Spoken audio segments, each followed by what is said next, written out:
ಗುರುಭ್ಯೋ ನಮಃ. ಈಗ ಮಹಿಳೆಯರ ಸಾಧಕಿ ಮಹಿಳೆಯರಿಗೆ ಸನ್ಮಾನ ಕಾರ್ಯಕ್ರಮವನ್ನು ಪ್ರಾರಂಭ ಮಾಡ್ತಾ ಇದ್ದೀವಿ. ಮೊಟ್ಟ ಮೊದಲಿಗೆ ಶ್ರೀಮತಿ ಪ್ರಭಾವತಿ ಎಂ ಹಿರೇಮಠರವರು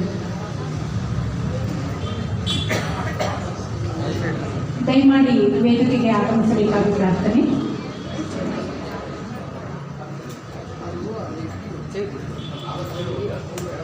ಸನ್ಮಾನ ಪತ್ರವನ್ನು ಓದ್ತಾ ಇದ್ದೀವಿ, ದಯಮಾಡಿ ಎಲ್ಲರೂ ಗಮನಿಸಬೇಕಾಗಿ ಪ್ರಾರ್ಥನೆ. ಶ್ರೀ ಗುರುಭ್ಯೋ ನಮಃ. ಮಲ್ಲೇಶ್ವರಂ ಬ್ರಾಹ್ಮಣ ಸಭಾ ಟ್ರಸ್ಟ್.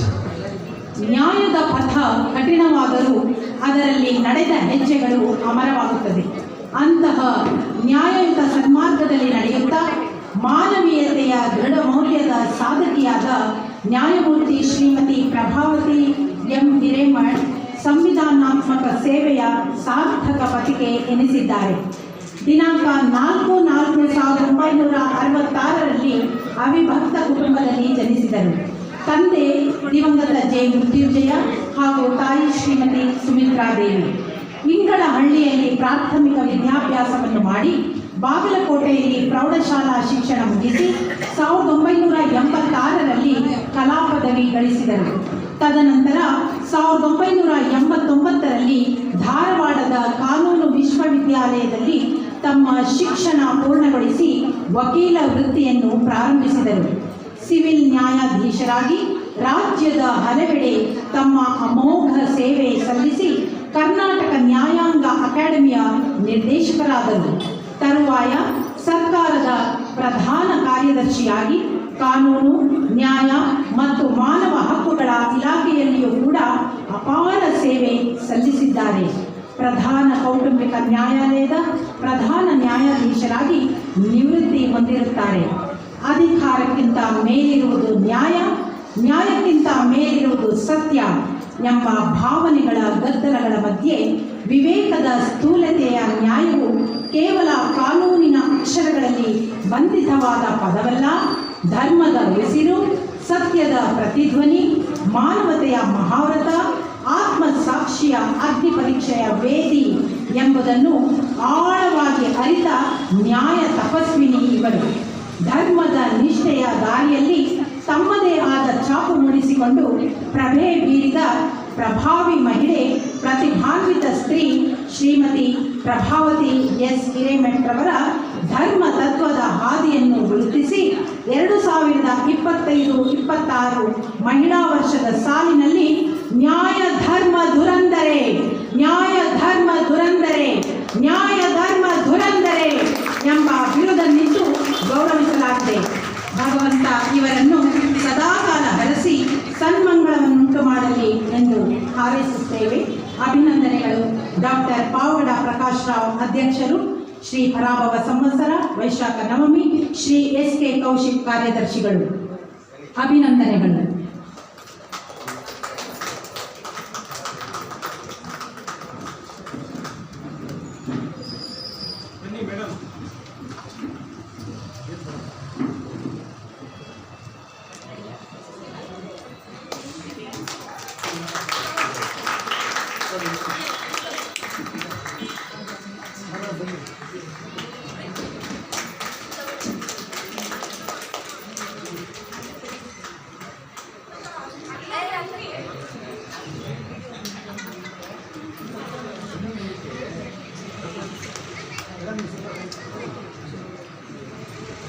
ಕರತಾಡನದ ವರ್ಷಧಾರೆ ಹರಿಸಲಿ.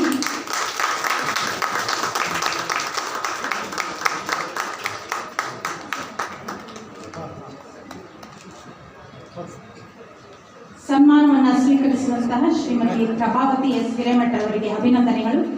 ಅವರು ಸಭೆಯನ್ನು ಉದ್ದೇಶಿಸಿ 2 ನುಡಿಗಳನ್ನು ಆಡಬೇಕು.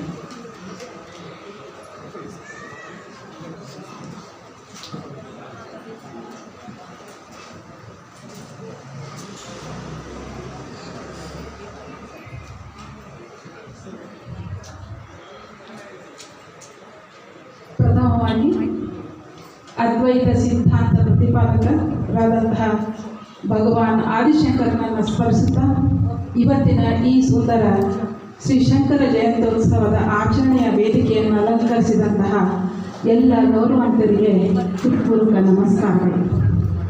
ಅದ್ವೈತ ವಾಚಸ್ಪತಿ ಡಾಕ್ಟರ್ ಪಾವಗಡ್ ಪ್ರಕಾಶ್ ಅವರುಗಳೇ ಹಾಗೂ ಸಮಾರಂಭದ ಉದ್ಘಾಟಕರಾಗಿ ಆಗಮಿಸಿದಂತಹ ಗೌರವಾನ್ವಿತ ಸನ್ಮಾನ್ಯ ವಿಶ್ರಾಂತ ನ್ಯಾಯಮೂರ್ತಿಗಳಾದಂತಹ ಶ್ರೀನಿವಾಸ್ ಹರೀಶ್ ಕುಮಾರ್ ಅವರೇ, ಈ ಸಭೆಯ ಅಧ್ಯಕ್ಷತೆಯನ್ನು ವಹಿಸಿದಂತಹ ಶ್ರೀಯುತ ಕೆ.ವಿ. ನರಸಿಂಹರವರೇ ಮತ್ತು ಮುಖ್ಯ ಅತಿಥಿಗಳಾಗಿ ಆಗಮಿಸಿ ಈಗಾಗಲೇ ಸಭೆಯಿಂದ ಹೋದಂತಹ ರಾಜಗುರು ಅವರ ದ್ವಾರಕನಾಥ್ ಅವರೇ ಮತ್ತು ಶಿಲ್ಪಾ ಜತ್ತಿ ಅವರೇ ಮುಖ್ಯ ಅತಿಥಿಯಾಗಿ ಆಗಮಿಸಿದಂತಹ ನನ್ನೊಂದಿಗೆ ಮಲ್ಲೇಶ್ವರಂ ಬ್ರಾಹ್ಮಣ ಸಭಾ ಟ್ರಸ್ಟ್ನವರು ಕೊಡಮಾಡುವ ಗೌರವವನ್ನು ಆಗಮಿಸಿದಂತಹ ರೂಪಾರವರೇ ಹಾಗೂ ನಂದಿನಿ ದೇವಿಯವರೇ, ಕಾರ್ಯಕ್ರಮದ ರೂವಾರಿ ಹಾಗೂ ಉಸ್ತುವಾರಿ ಜವಾಬ್ದಾರಿ ಹೊತ್ತುಕೊಂಡಂತಹ ಶ್ರೀ ಎಸ್.ಕೆ.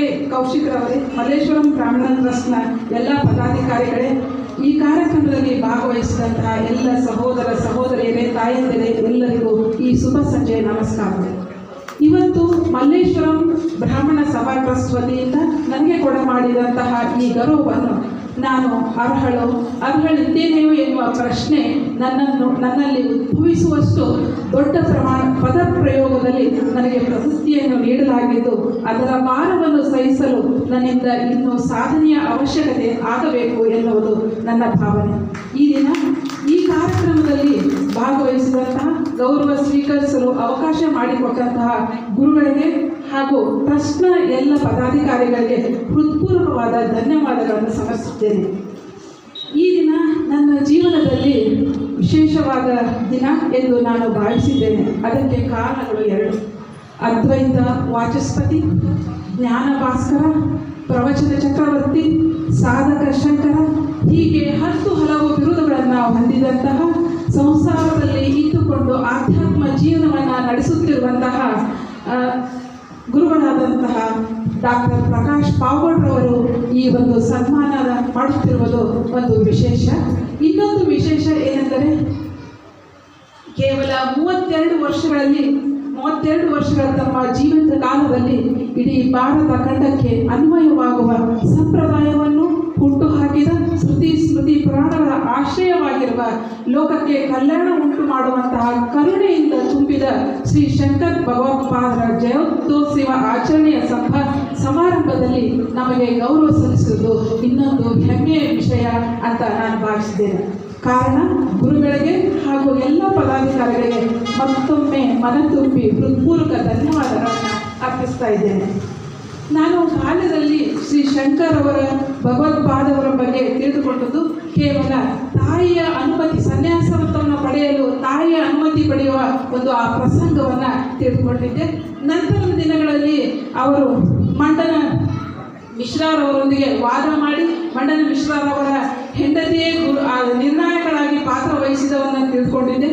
ಈಗ ಅವರ ಜೀವನ ಮತ್ತು ಅದ್ವೈತದ ಬಗ್ಗೆ ಅಭ್ಯಸಿಸಿದಾಗ ನನಗೆ ಸೂರೆಗೊಂಡಂತಹ 2 ಘಟನೆಗಳನ್ನು ಹೇಳಿದ್ದು, ಅವುಗಳ ವಚನಗಳನ್ನು ಈಗಾಗಲೇ ಗುರುಗಳು ತಮ್ಮ ಭಾಷಣದಲ್ಲಿ ಉಲ್ಲೇಖಿಸಿದ್ದಾರೆ.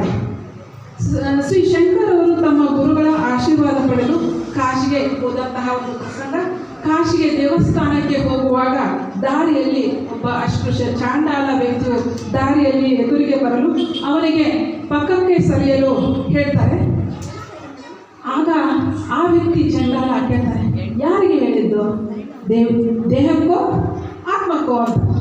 ಅವರು ಹಾಗೆ ಕೇಳಿದ ತಕ್ಷಣ ಶಂಕರ್ ಅವರಿಗೆ ಗೊತ್ತಾಗುತ್ತೆ, ಅವರೇ ತನ್ನನ್ನು ಪರೀಕ್ಷೆ ಮಾಡಲು ಬಂದಂತಹ ಪರಶಿವನೆಂದು ಅರಿತು ಅವನಿಗೆ ಕೈ ಮುಗಿದು 5 ಶ್ಲೋಕಗಳನ್ನು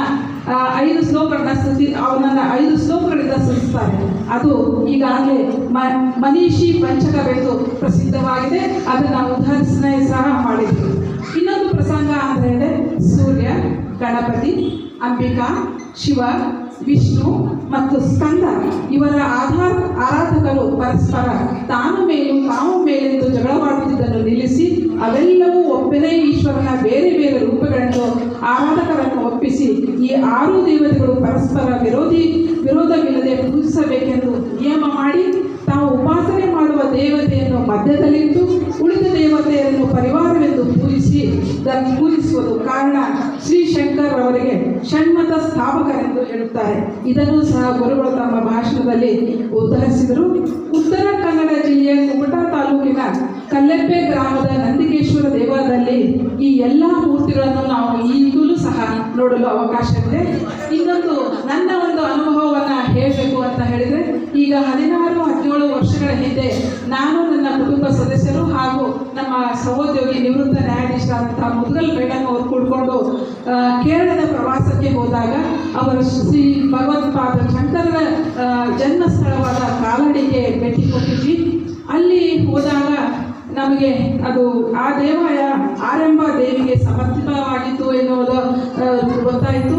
ಮತ್ತು ತಾಯಿಯ ಬಗ್ಗೆ ಗೌರವ ಅವ್ರದ್ದು ಹೇಗಿತ್ತು ಅಂತ ಹೇಳಿದರೆ, ಆ ಪೂರ್ಣ ನದಿ, ಅಲ್ಲಿ ಕರೆಯುವಂತಹ ಪರ್ಯಾಯ ನದಿ ಕುಟೀರದಿಂದ ದೂರ ಇದ್ದು ತಾಯಿಗೆ ನೀರನ್ನು ತರೋದು ತೊಂದರೆ ಆಗುತ್ತೆ ಎನ್ನುವ ಕಾರಣಕ್ಕಾಗಿ ಆ ಗಂಗಾ ಮಾತೆಯನ್ನು ಬೇಡಿಕೊಂಡು ಪ್ರಾರ್ಥನೆ ಮಾಡಿದಾಗ ಅದು ತನ್ನ ಮಾರ್ಗವನ್ನೇ ಬದಲಾಯಿಸಿ ಕುಟೀರದಿಂದ ಪಕ್ಕದಲ್ಲಿ, ಇವತ್ತಿಗೂ ದೇವಸ್ಥಾನದ ಪಕ್ಕದಲ್ಲಿ ಹರಿಯುವುದನ್ನು ನೋಡ್ಬೋದು. ಅವರು ತಮ್ಮ ತಾಯಿಗೆ ಮಾತು ಕೊಟ್ಟಿದ್ರಂತೆ ಶಂಕರಾಚಾರ್ಯರು, ನಿನ್ನ ಕೊನೆಯ ಕ್ಷಣಗಳಲ್ಲಿ ನಾನು ನಿನ್ನ ಹತ್ತಿರ ಇರ್ತೀನಿ ಅಂತ ಹೇಳಿ ಆ ಮಾತನ್ನು ಸಹ ಅವರು ಪಾಲಿಸಿ ಅವರ ಕೊನೆಯ ಕ್ಷಣಗಳಲ್ಲಿ ಎಲ್ಲೋ ಪ್ರವಾಸದಲ್ಲಿದ್ದಂತಹ ಶಂಕರರು ತಮ್ಮ ಮಾತಿನಂತೆ ಬಂದು ತಾಯಿಯ ಹತ್ತಿರ ಇದ್ದದ್ದು ನಾವು ನೋಡ್ತೀವಿ. ಇಂತಹ ಒಂದು ಮಹಾನ್ ವ್ಯಕ್ತಿತ್ವವನ್ನು ಹೊಂದಿದಂತಹ ಅವರ ಜಯಂತ್ಯೋತ್ಸವ ಆಚರಣೆ ಸಮಾರಂಭದಲ್ಲಿ ಈ ಪ್ರಕಾಶ್ ಪಾವಗಡ್ ಗುರುಗಳಿಂದ ಸನ್ಮಾನಗೊಂಡಿದ್ದು ಬಹಳ ಹೆಮ್ಮೆಯ ವಿಷಯ ಅನ್ನಿಸ್ತಾ ಇದೆ. ಅದಕ್ಕೆ ಮತ್ತೊಮ್ಮೆ ಎಲ್ಲ ಸಂಪಾದಕರಿಗೂ ನಾನು ಹೃತ್ಪೂರ್ವಕವಾದ ವಂದನೆಗಳನ್ನು ಸಲ್ಲಿಸುತ್ತಾ, ಇಲ್ಲಿ ಒಂದು ನನಗೆ ಅನಿಸುತ್ತೆ ಈ ಒಂದು ಸಮಾರಂಭದ ಈ ಸನ್ಮಾನದ ಹಿಂದುಗಡೆ ಇನ್ನು ನನ್ನ ಜೀವನದಲ್ಲಿ ಆಧ್ಯಾತ್ಮದ ಬಗ್ಗೆ ಸಾಧನೆ ಮಾಡಿಕೊಳ್ಳುವ ಸೂಚಿಸುವುದಕ್ಕಾಗಿ ಈ ಒಂದು ಸನ್ಮಾನವನ್ನು ಗುರುಗಳು ಮಾಡಿದ್ದಾರೆ ಅಂತ ಅನ್ಕೊಂತ, ಆ ನಿಟ್ಟಿನಲ್ಲಿ ಇನ್ನು ನನ್ನ ಮುಂದಿನ ಜೀವನವನ್ನು ನಡೆಸಲು ಆಶೀರ್ವಾದ ಮಾಡಬೇಕು ಅಂತ ಕೇಳ್ತೀನಿ. ಕೊನೆಯದಾಗಿ ಒಂದು 4 ಸಾಲಿನ ಒಂದು ನಮ್ಮ ತಂದೆ ಬರೆದ ಇದಕ್ಕೆ ಸೂಕ್ತವಾಗುವಂತಹ ಒಂದು ಭಾವಗೀತೆಯನ್ನು ಹೇಳಿ ನನ್ನ ಮಾತು ಮುಗಿಸ್ತೇನೆ. ಹಾಲು ತುಪ್ಪವಾಗಲಿ ಮಧುರ ಕಂಪನಿಯಲ್ಲಿ, ಹಾಲು ತುಪ್ಪವಾಗಲಿ ಮಧುರ ಕಂಪನಿಯಲ್ಲಿ, ಜೀವದೇವನಾಗಲಿ ದಿವ್ಯ ಸ್ಥಳವ ಪಡೆಯಲಿ, ಜೀವದೇವನಾಗಲಿ ದಿವ್ಯ ಸ್ಥಳವ ಪಡೆಯಲಿ, ಜ್ಞಾನಕ್ರಿಯೆ ಕೂಡಲಿ ಅನುಭವಾರ್ಥವಾಗಲಿ, ಜ್ಞಾನಕ್ರಿಯೆ ಕೂಡಲಿ ಅನುಭವಾರ್ಥವಾಗಲಿ, ನಾನು ನಿನ್ನ ಸೇರಲಿ ಸಾಮರಸ್ಯ ದೊರೆಯಲಿ. ನನಗೆ ಸನ್ಮಾನಿಸಿದ್ದಕ್ಕಾಗಿ ಹಾಗೂ ಇಲ್ಲಿ ಮಾತನಾಡಲು ಅವಕಾಶ ಕೊಟ್ಟದಕ್ಕಾಗಿ ಎಲ್ಲ ಸಂಘಟನೆಯರಿಗೂ, ಪ್ರಮುಖವಾಗಿ ಗುರುಗಳಿಗೂ ವಂದಿಸಿ ನನ್ನ 2 ಮಾತುಗಳನ್ನು ಮುಗಿಸ್ತೇನೆ.